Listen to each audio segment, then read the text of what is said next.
Ele vos deu vida, estando vós mortos nos vossos delitos e pecados, e vos ressuscitou juntamente com Cristo, e fez com que vocês se assentassem nas regiões celestiais. Abra sua Bíblia, 1 Pedro capítulo 2, versículo 11, por favor.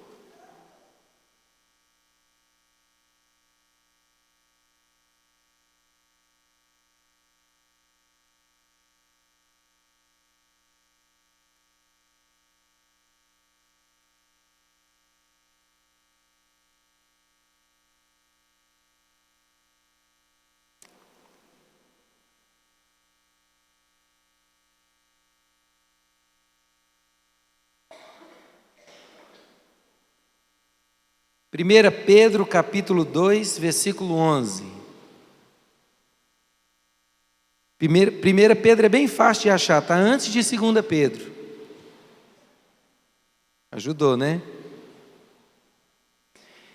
1 Pedro capítulo 2, versículo 11 diz assim: amados, exorto-vos como peregrinos e forasteiros que sois, a vos absterdes das paixões carnais que fazem guerra contra a alma. Eu vou ler novamente. Amados, exorto-vos como peregrinos e forasteiros que sois, a vos absterdes das paixões carnais que fazem guerra contra a alma. O apóstolo Pedro está escrevendo aqui para crentes, para a igreja, e está exortando a igreja a se abster, a deixar para lá as paixões carnais, porque há aqui um grande problema: a guerra que essas paixões carnais operam contra a sua alma. Nós estamos num mundo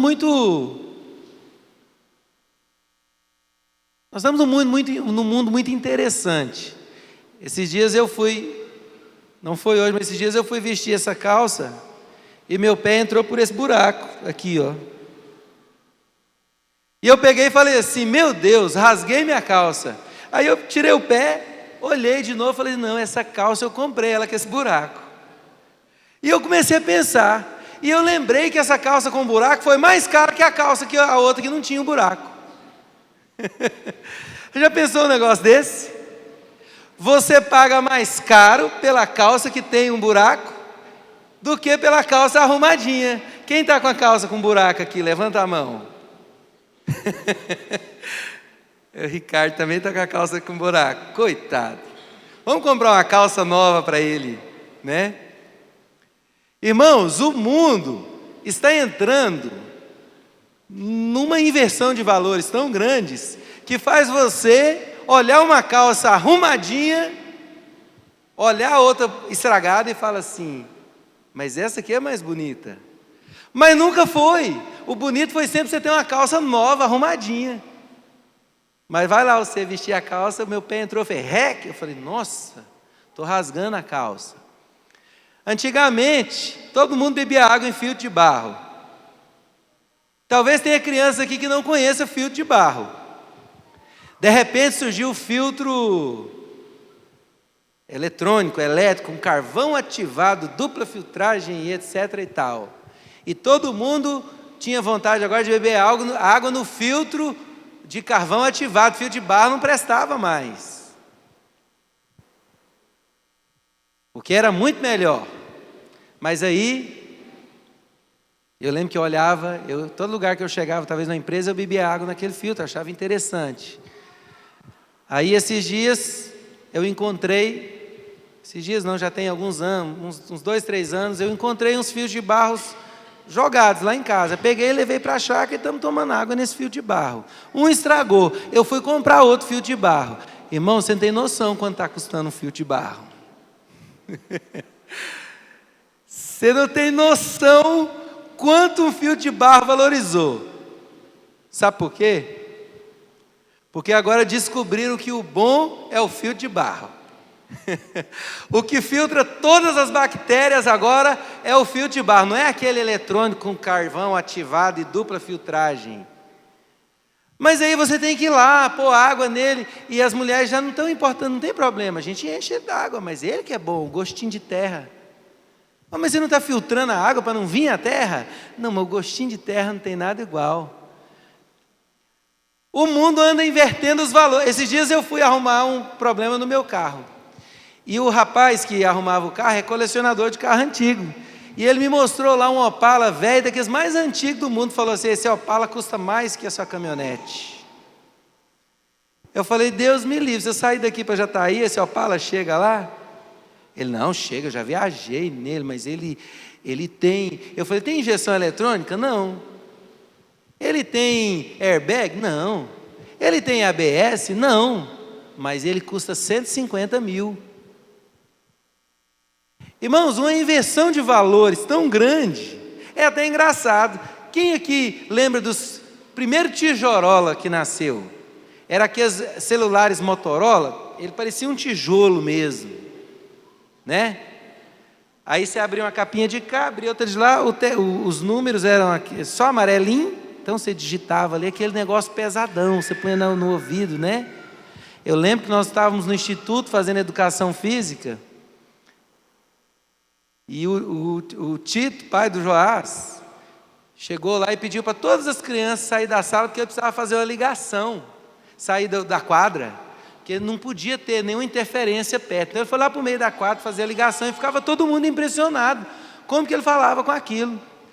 E aí o celular tornou-se um instrumento muito popular, e foi, diminuindo o tamanho. Até que o celular bom é aquele pequenininho assim que ele dobrava, ficava desse tamanhozinho, você põe no bolso, tirava, falava. Aí agora o celular começou a crescer, vocês já perceberam? Né? Aí o celular foi crescendo. Hoje o celular está grande. Então o bom celular agora é aquele que você pega e a tela já liga quando você aponta para o seu rosto, e ele já reconhece o seu rosto e desbloqueia automático. E ele é grande, porque agora ele grande, você não precisa mais do computador, você não precisa de mais muita coisa, você não precisa ir no banco, porque o celular tem tudo. Mas ele nasceu grande, aí ele ficou pequeno. Como era caro um celular pequenininho? Eu só tinha dos grandes, porque não tinha como comprar os pequenos. Aí quando eu tenho dinheiro para comprar os pequenos, o celular fica grande de novo. Inversão de valores. E o grande problema disso, meu irmão, por que eu estou dizendo isso? Porque o mundo exerce uma poderosa influência sobre os seus desejos. O mundo exerce uma poderosa influência sobre as suas paixões, aquilo que atrai o seu coração, aquilo que você gosta. A sociedade, esse mundo moderno, é capaz de fazer você gostar de uma coisa hoje e amanhã não gostar dela mais. E depois de amanhã você passa a gostar novamente. Eu nunca entendi muito sobre moda, mas tem algo para mim inexplicável sobre moda, que é você olhar talvez uma calça de 10 anos atrás e achar ela feia. E de repente você se lembra que naquela época ela era muito bonita. Mas existe algo que dita a moda e faz toda a sociedade acreditar em uma mesma coisa. Ou talvez uma pessoa mais estudiosa descobre um ponto que consegue atrair o maior número de pessoas. É assim com composições musicais. Eles descobrem um ritmo. Esse dia nós ouvimos uma música no rádio e eu falei: não é evangélica. O rádio estava ligado, eu ouvi. Eu falei: mas esse ritmo parece que pega todo mundo.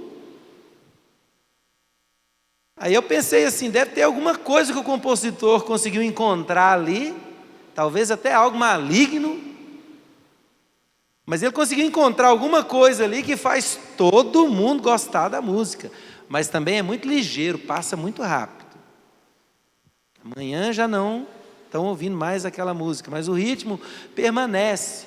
Irmãos, existem inúmeros fatores nessa sociedade moderna funcionando, inúmeros desejos sendo levantados para alcançar o seu coração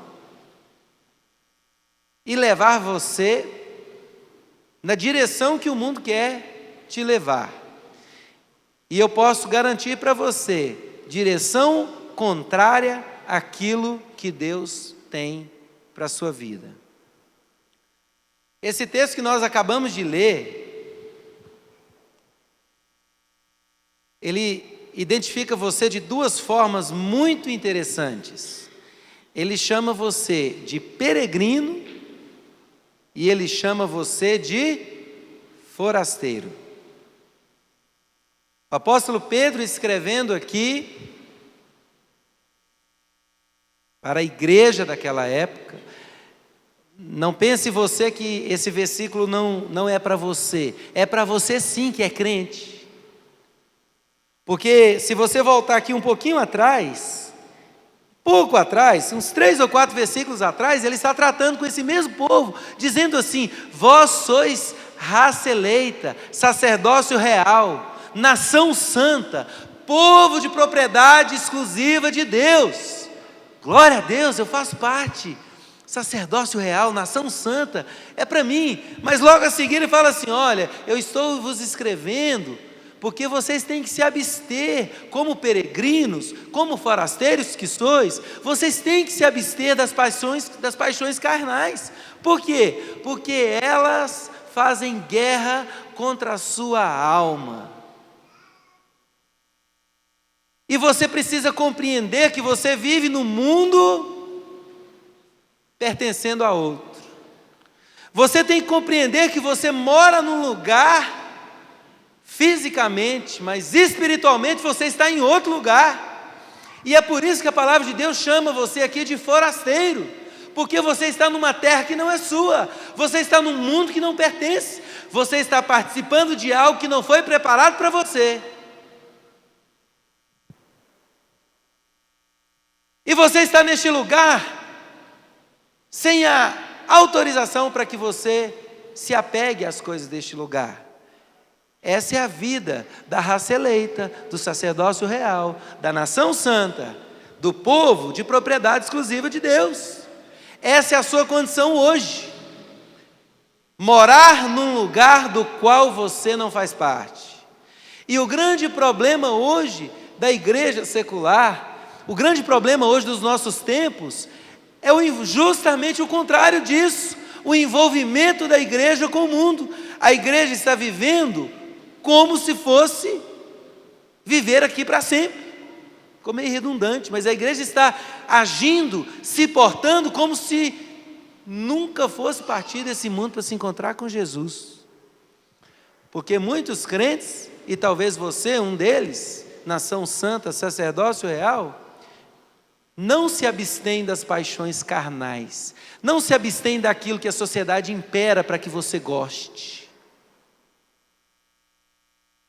Como é difícil fazer alguém perder alguma coisa por Cristo hoje, sabe? Como é difícil você dizer para alguém: abra mão disso, vai ser bom para a sua vida espiritual. Porque ninguém quer deixar nada. As pessoas não querem perder nada, querem viver muito esse mundo, querem se adaptar muito a esse mundo, mas espera aí, nós somos forasteiros, nós não somos daqui. Como é difícil fazer uma pessoa entender aquilo que Jesus explicou: não acumuleis para vós outros tesouros nesse mundo, onde a traça e a ferrugem corroem, onde os ladrões escavam e roubam. Ao contrário, acumule para vocês tesouros nos céus, onde o ladrão não pode entrar e roubar, onde a traça e a ferrugem não vai corromper. Mas é muito difícil você colocar na mente de um cristão que ele pode talvez abrir mão de 1 hora do seu dia para estar na presença de Deus, acumulando tesouros nos céus. É muito difícil você fazer uma pessoa entender que essa vida é passageira. Talvez você viva assim, talvez eu me distraia e viva assim também.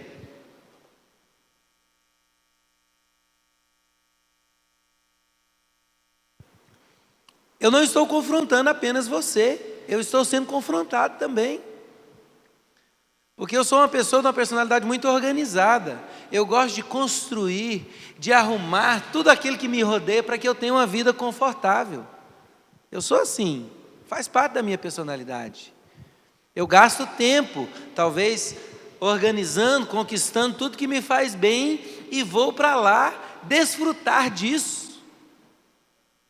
As coisas que eu desejo, eu corro atrás. Não está errado, mas você não pode ter um conceito na sua mente que o faz esquecer de que você não vai viver eternamente nesse mundo. E se a Bíblia diz que você é peregrino, é porque você é peregrino sim. Deixa eu dizer uma coisa, tem uma linha da igreja evangélica que fala que nós vamos conquistar o mundo, purificar o mundo, os crentes vão tomar o governo, o poder, para que daí Jesus volte. É uma linha muito forte, tem várias igrejas que seguem isso.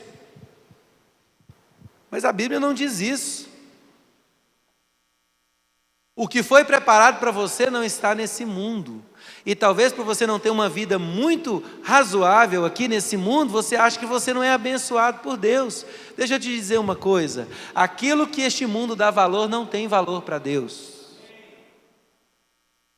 Aquilo que esse mundo valoriza, aquilo que as pessoas correm mais atrás nesse mundo, lá no céu é asfalto. Asfalto. Porque lá fala que as ruas são de ouro. E as pessoas gastam seus tempos correndo atrás de dinheiro. E se você tem um carro novo é porque Deus está com você e te abençoou. Se você tem uma casa própria, mal nenhum, não tem mal você ter. Mas se você tem uma casa própria é porque Deus te abençoou tanto que agora você conquistou a sua casa. Não quer dizer que você não tenha o privilégio de talvez ter uma casa própria, um carro. O que está errado é você pensar que isso é tão valoroso para Deus, e que se você tem, Deus te abençoou, e se você não tem, Deus não te abençoou. Deve estar acontecendo alguma coisa errada na minha vida. Talvez eu não orei na hora, não tive uma direção de Deus para escolher uma profissão que fosse melhor para mim. Está errado.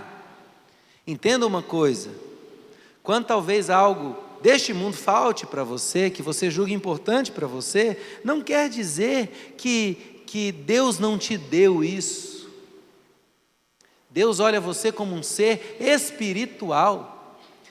Deus não preparou essa terra para a igreja. Deus não preparou esse mundo para a igreja.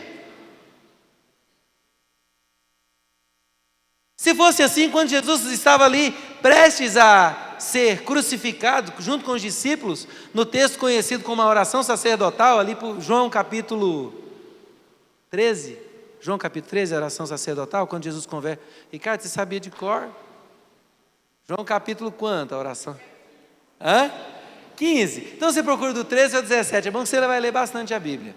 Quando Jesus estava ali, ele fala assim, eu vou, o quê?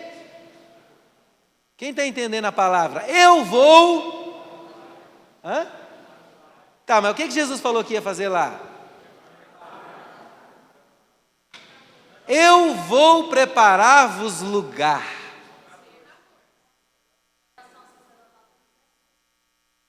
Do 14, mas porque foi grande. Para de me desmentir. Eu vou preparar-vos lugar junto do Pai. Então o lugar que Deus preparou para você, nação santa, raça eleita, sacerdócio real, o lugar que Deus preparou para você está lá, não é aqui. E talvez você não está vivendo como um peregrino e como um forasteiro. E as coisas que têm prendido você aqui, guerreiam contra a sua alma. Os seus desejos estão tão amarrados àquilo que esse mundo está oferecendo, os seus desejos estão tão presos às coisas que esse mundo está oferecendo, que existe um conflito dentro de você. Não consegue se firmar na oração, não consegue tirar tempo para a palavra, só consegue vir à igreja aos domingos, não se envolve com um ministério sequer da igreja. Irmãos, tem um monte de coisa para fazer, não tem? Nós estamos precisando de ir na recepção, tem um monte de coisa para fazer. Se você se dispuser, você pode gastar um pouco do seu tempo servindo a igreja. Mas a sua alma sofre uma guerra tão grande por causa das paixões, das coisas que esse mundo oferece, que você gasta toda a sua energia nos seus conflitos internos. Sabe, aquela pessoa que vive uma confusão dentro de si, eu uso uma expressão engraçada, aquela alma bagunçada. Sabe uma pessoa com a alma bagunçada? Há um tempo atrás, irmãos, graças a Deus, Jesus entrou e deu governo para a minha alma, deu direção. Eu aprendi que eu tenho que guiar a minha alma no caminho de Deus. Não é Deus que vai pegar a minha alma e pôr no caminho, porque a minha alma é aquilo que eu tenho de mais individual que existe. E Deus respeita a minha alma, porque Ele se relaciona com ela, através do Espírito. A palavra de Deus usa a palavra psique para a alma, que está relacionado no Novo Testamento. Toda vez que fala sobre alma, está falando sobre psique, que está relacionado a desejos, sentimentos e emoções. Lá atrás, quando Deus criou o homem, quando Deus criou Adão, Deus pegou ali o barro e fez um boneco de barro. Deus ali havia feito o corpo de Adão. E a palavra de Deus diz que Deus veio e soprou o fôlego da vida nas narinas daquele boneco de barro. E Deus colocou ali o Espírito de Deus.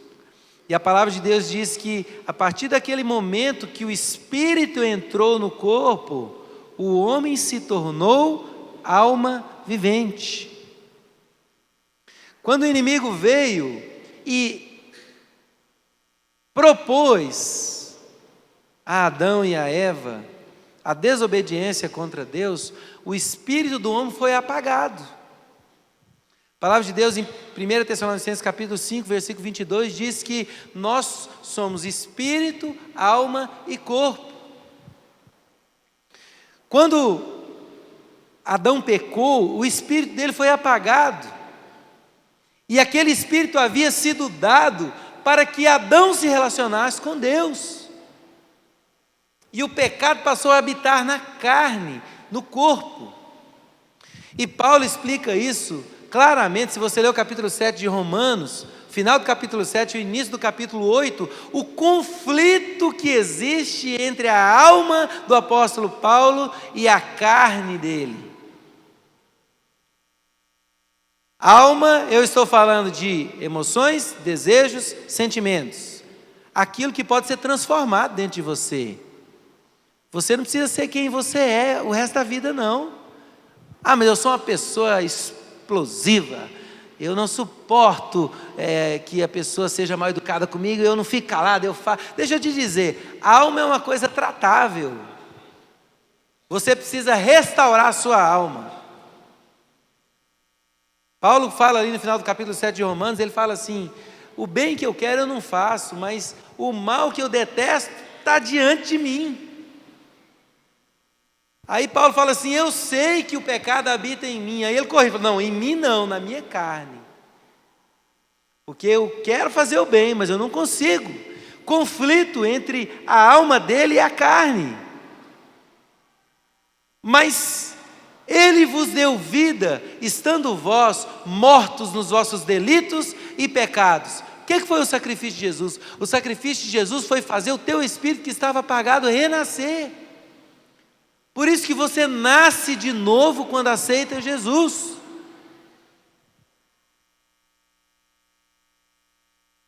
Jesus conversando com Nicodemos, ali no capítulo 3 do Evangelho de João, Jesus explica para Nicodemos. Nicodemos chega até ele e diz: mestre, o que eu faço? O que é preciso eu fazer? Jesus falou assim: é necessário que você venha nascer de novo. Aí Nicodemos não entendia, falava: eu não posso, como eu vou voltar ao ventre da minha mãe? Jesus está falando: o que é nascido da carne é carne, o que é nascido do Espírito é Espírito. Então o seu Espírito precisa ser renascido. Quando você aceita Jesus como o seu Salvador, entenda isso, igreja. Quando você aceita Jesus como o seu Salvador, o que acontece? Você era apenas alma e carne. O pecado habita na sua carne. A prática do pecado, que vai ser inevitável se você não tem Jesus, vai corrompendo a sua alma. E a sua alma se torna algo abominável diante de Deus. A sua alma é você. Quem você é? Aquilo que nós enxergamos de você é o seu corpo. Mas o Espírito, quando Paulo fala ali em Efésios, esse texto fala: Ele vos deu vida, estando vós mortos nos vossos delitos e pecados. Paulo estava morto quando escreveu aquilo ali? Não. Quando Paulo aceitou Jesus, quando Jesus derrubou ele do cavalo lá no caminho para Damasco, Paulo estava morto? Não, estava perseguindo cristão, levando cristão para ser morto.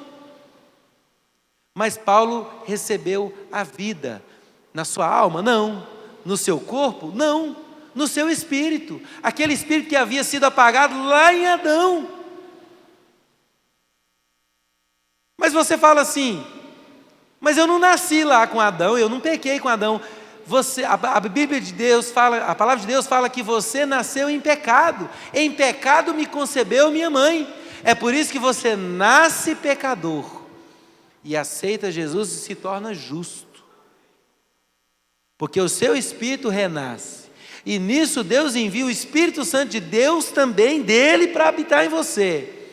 Então você é espírito, alma e corpo, e abriga e hospeda em você também o Espírito Santo de Deus. Porque a palavra de Deus diz lá em Coríntios que o meu espírito testifica com o Espírito de Deus de que eu sou filho de Deus. Acaso não sabeis que o vosso corpo é santuário de Deus e que o Espírito Santo de Deus habita em vós? Então você é uma alma que possui um corpo e possui também um espírito, e você tem a sua comunhão com Deus através do Espírito. Antes o teu espírito estava morto. Algumas vezes na Bíblia aparece a expressão morto, outras vezes aparece apagado, sufocado. E o crente que não exercita as práticas espirituais apaga o espírito. Tessalonicenses fala isso: não apagueis o espírito.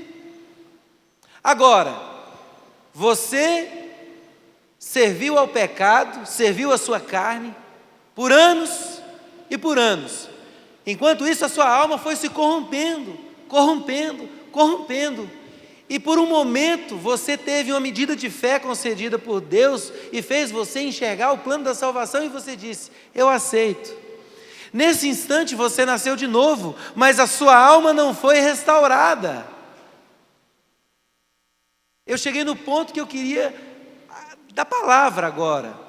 Você aceitou Jesus, nasceu de novo, escreveu o seu nome no livro da vida, mas você precisa passar por uma restauração da sua alma. E as práticas espirituais vão ajudar você nisso. Por quê? Porque Gálatas 6 diz que o Espírito milita contra a carne milita contra o Espírito, para que não façais aquilo que seja do vosso querer. O que a palavra de Deus está dizendo ali? Há um conflito dentro de você. A sua carne quer levar você para o pecado, o teu espírito quer levar você para Deus, e um luta contra o outro para dominar o vosso querer. Onde está o vosso querer? Na sua alma. Então você, crente, tem uma guerra acontecendo dentro de você. A sua carne lutando contra o seu espírito que foi renascido para conquistar a sua alma. Por quê? Porque se a sua alma for conquistada pela carne e pelo pecado, você vai fazer tudo aquilo que a carne e o pecado quer. Talvez seja essa a legalidade que o diabo conseguiu quando a serpente inseriu o pecado no homem ali no jardim do Éden. O poder de tornar o seu corpo corrompido. O pecado habita no seu corpo. O Espírito, se você voltar aqui um pouquinho, em 1 Pedro,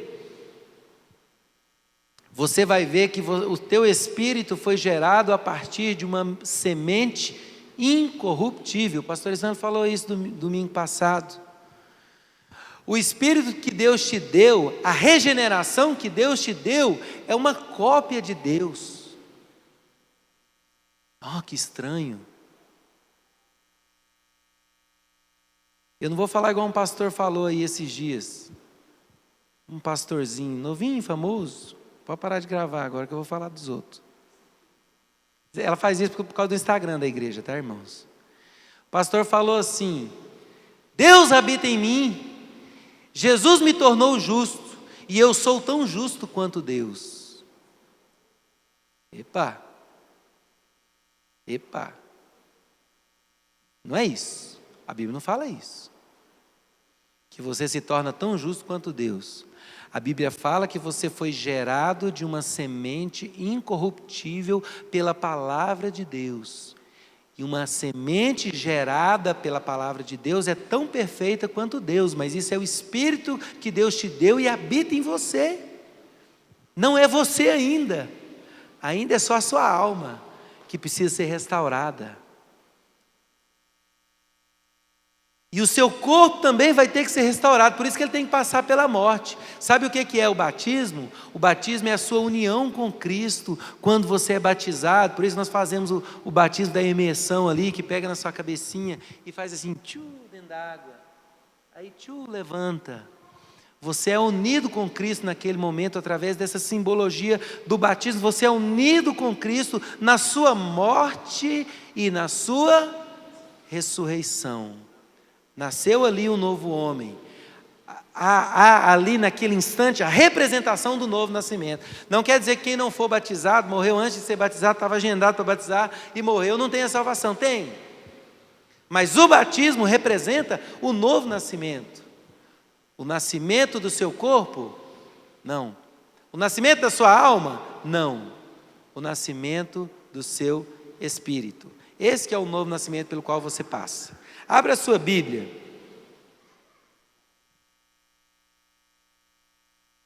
Efésios capítulo 2, versículo 6.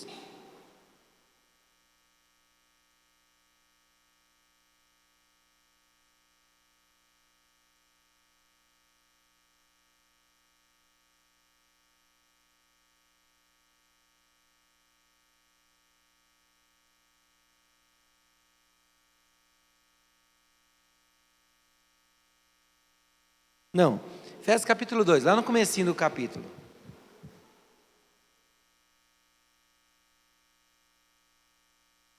A palavra de Deus diz assim, Efésios capítulo 2: Ele vos deu vida, estando vós mortos nos vossos delitos e pecados. Então diga assim para quem está do seu lado: eu estava morto, diga aí. E Ele me deu vida. Está muito resmungado. Fala mais bonitinho. Eu estava morto. E Ele me deu vida. Tá, agora você chama alguém pelo nome aí e fala assim: fulano, eu estava morto e Ele me deu vida.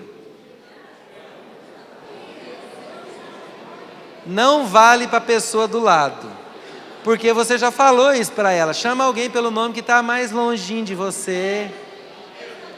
Dona Helena, mãe do Eric, eu estava morto. Gente, a mãe do Eric está aqui hoje. Dona Helena. Por isso que ela está quietinha, servindo, trouxe a água aqui hoje, você viu? Quando ele ficou sabendo que a senhora vinha, ele ligou e falou assim: põe eu na frente lá para minha mãe ver que eu estou. Dona Helena, eu estava morto e Ele me deu vida no meu espírito. Ele vos deu vida estando vós mortos nos vossos delitos e pecados, nos quais andastes outrora, segundo o curso deste mundo. Olha, irmão, segundo o curso deste mundo, forasteiro. Você é forasteiro e peregrino. Forasteiro fala que você não é daqui. Peregrino fala que você está aqui temporariamente. Tá? Depois eu vou trazer o original dessas duas palavras aqui para concluir o que é forasteiro, o que é peregrino. Forasteiro fala que você está em terra estranha.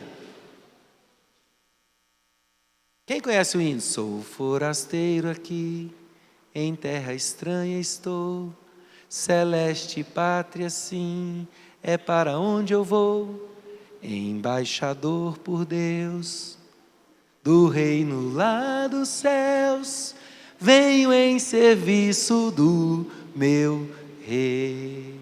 Quem conhece? É a mensagem que me deu, provinda lá dos altos céus, que vos reconcilieis com o Senhor, Rei meu, reconciliai-vos já com Deus. Forasteiro, mas antes, nos seus delitos e pecados, você seguiu o curso desse mundo, o que talvez muitos crentes que estão dentro das igrejas estão fazendo hoje, seguindo o curso do mundo que não os pertence.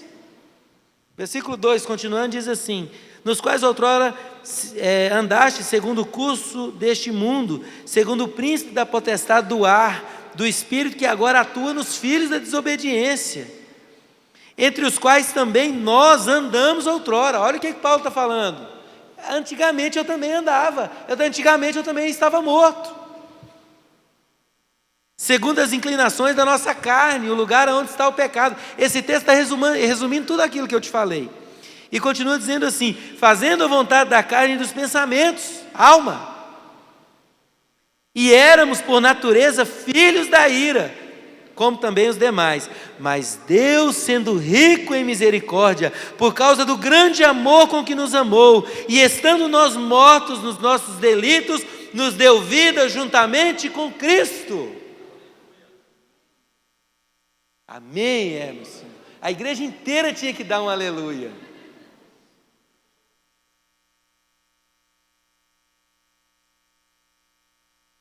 E juntamente com Ele, nos fez assentar nos lugares celestiais em Cristo.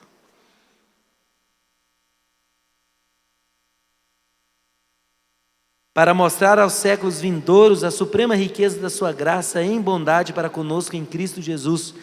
Porque pela graça sois salvos mediante a fé, e isso não vem de vós, é dom de Deus, não de vós, para que ninguém se glorie.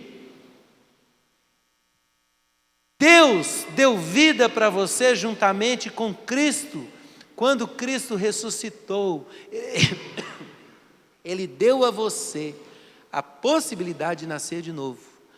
Agora, entenda uma chave nesse texto. Eu já estou concluindo. Entenda uma chave neste texto. Paulo diz assim: Ele nos deu vida e nos fez assentar com Ele nas regiões celestiais. Fisicamente você está nesse mundo, espiritualmente você está assentado com Cristo nas regiões celestiais, apenas aguardando o dia para que o seu corpo passe pela restauração que o teu espírito já passou.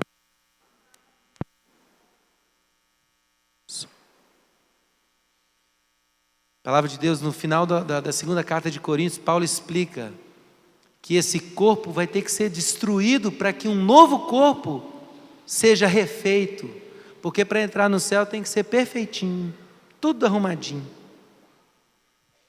Seu espírito já está pronto, sua carne problemática. Jesus falou: o espírito está pronto, a carne é fraca, o pecado está na carne. O fato de você se desligar das paixões deste mundo vai facilitar a sua guerra é o dia de você se encontrar com Cristo.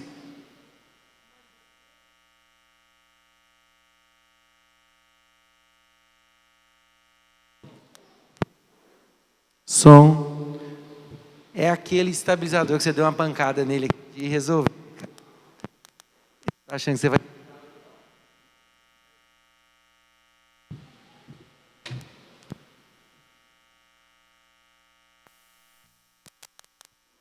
Fica quieto aí. Som. Então, você tem um grande desafio hoje. O seu desafio é fisicamente pertencer a esse mundo, espiritualmente pertencer ao Reino dos Céus. E não se ligar às paixões deste mundo para que diminua a guerra que existe contra a sua alma. Se desligue. As práticas espirituais o Senhor deu para você e para a igreja também para facilitar a sua vida. Deixa eu te dizer uma coisa, as práticas espirituais não é penitência que você tem que pagar, não. Eu tenho que ir na reunião de oração porque eu estou precisando de uma bênção. Nossa, eu tenho que ir na reunião de oração porque eu cometi um pecado, estou arrependido. Eu preciso... Não, irmãos. As práticas espirituais é uma ajuda que Deus te deu para que você mantenha seu caminho firme, para que você se desligue do mundo, para que a sua visão seja restaurada, você consiga enxergar que há um mundo além desse aqui, que você não precisa ligar nesse mundo.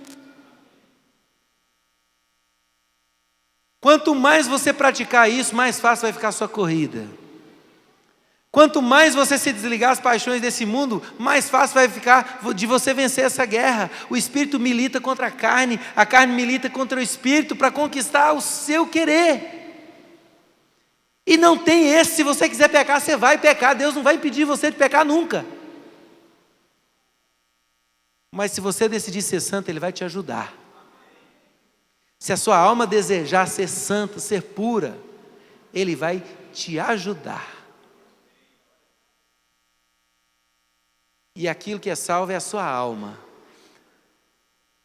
Eclesiastes diz que quando a chama apaga, quando a vela apaga, o escritor ali está falando da morte, fala que o corpo vai para a terra, a alma vai para Deus, vai ser julgada, no seu caso vai para Deus. Você aceitou Jesus na sua alma, é uma escolha da sua alma, da sua razão. E o Espírito que Deus te deu, volta para Ele. Ou seja, Deus te deu o Espírito dEle para ajudar você na corrida. Irmãos, tem muita coisa trabalhando a seu favor. Tem muita coisa que, pela misericórdia de Deus, trabalha para ajudar você a se desligar desse mundo, a se desligar das paixões.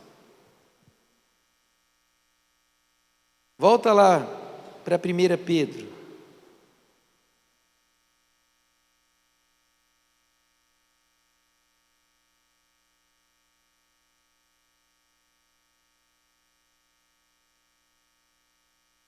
Enquanto você volta, eu vou falar mais um pouco de Efésios. Você estava lá em Efésios, nosso tempo já está encerrando.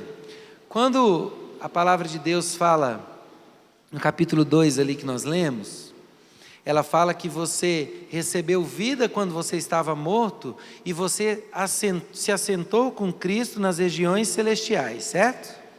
Então, fisicamente você está nesse mundo, espiritualmente você está assentado com Cristo nas regiões celestiais. O começo do livro de Efésios, se você voltasse um capítulo aí de onde você estava, fala: bendito seja Deus, que... Ele dá uma introdução ali, depois ele fala assim, que nos tem abençoado com toda sorte de bênçãos nas regiões celestiais. É uma outra chavezinha importante de você manter na sua caminhada cristã.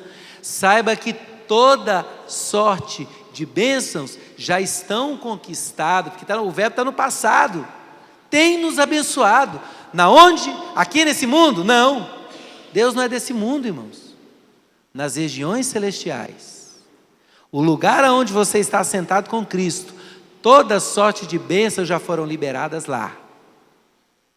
Não adianta você querer ter uma vida materialista e desfrutar daquilo que está no reino espiritual. Você vai desfrutar das bênçãos de Deus quando você viver como um homem e uma mulher espirituais.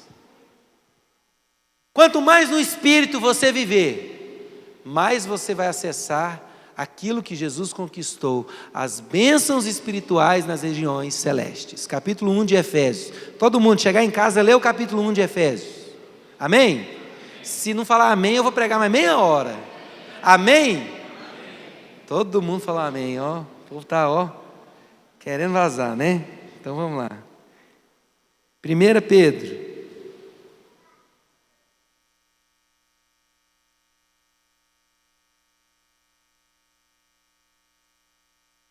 Pedro 1:22 fala sobre a restauração da sua alma também. Vamos ler comigo lá. 1 Pedro 1:22 diz assim: tendo purificado a vossa alma pela obediência à verdade, tendo em vista o amor fraternal não fingido, amai-vos de coração uns aos outros ardentemente, porque fostes regenerados não de semente corruptível, mas de incorruptível, mediante a palavra de Deus, a qual vive e é permanente. Como que se purifica a alma? Obedecendo a verdade. Vou perguntar e você responde: como que se purifica a alma? Obedecendo a verdade. E o que é a verdade? Palavra de Deus. Então você está nesse processo aí, nessa guerra, porque as paixões desse mundo guerreiam contra a sua alma. Você não pertence a esse mundo, você é forasteiro, mas não consegue se desligar das coisas deste mundo. Sabe o que vai purificar a sua alma? Obediência à verdade, e a palavra de Deus é a verdade. A palavra de Deus vai funcionar para ajudar você também nessa guerra aí. Voltando aqui no texto, diz assim: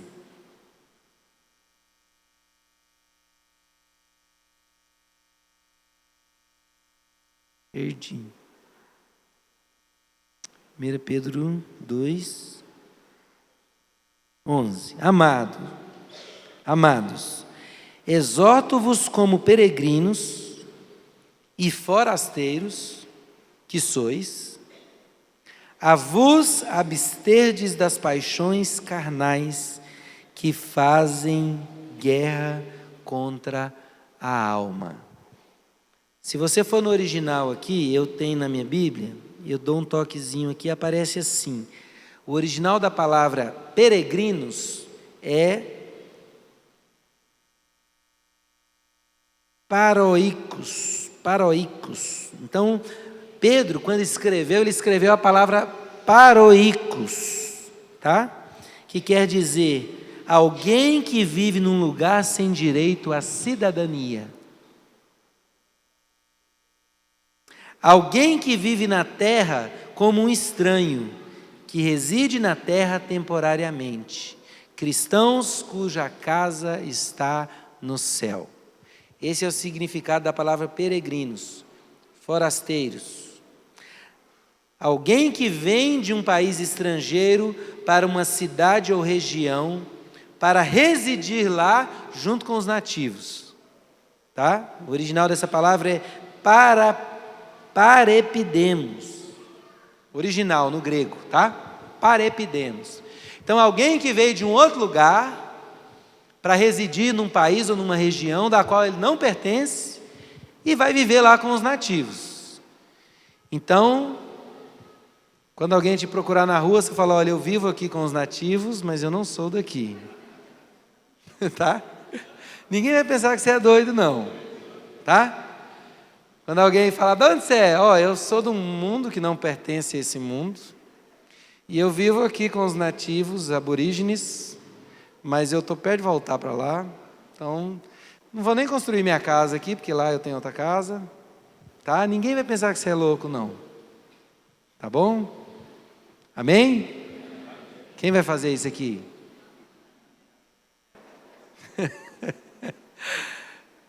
O Evangelho é loucura para os que se perdem, mas para nós é o poder de Deus para a salvação. Vamos adorar o Senhor.